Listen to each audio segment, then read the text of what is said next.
Israel signals a new era of war is beginning as strikes are launched on southern Lebanon. Overnight, the Israeli military says it targeted Hezbollah infrastructure sites and a weapons storage facility. Those strikes come after 2 days of attacks on wireless devices across Lebanon.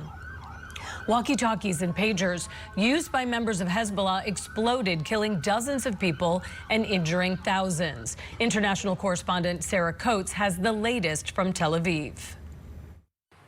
Well, certainly concern continues to mount in the wake of those attacks on Tuesday and Wednesday in Lebanon, with a further escalation on Israel's northern border over the course of the day. What we can tell you is that there was anti-tank missiles that were fired from southern Lebanon into Israeli territory, wounding at least 8 people. And then another separate attack, this one with drones, wounding another 2 people in that northern region. So this, of course, is very, very concerning. And we do need to take into account what we've been hearing from Israeli officials over the past few days. They expanded their war goals, one of those being to return these residents to these largely evacuated northern communities. Some 60,000 people have been internally displaced in Israel since this war began. And the Israeli government says this new expanded goal is to get these people home.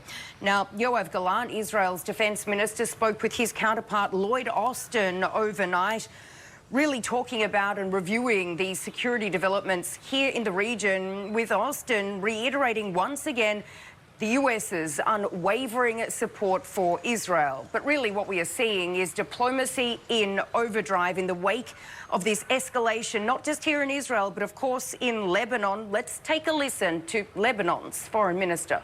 We cannot talk to Hezbollah anymore now in the way we were talking to them in the past, because they are, of course, they were hit very badly, and therefore retaliation is a must to them.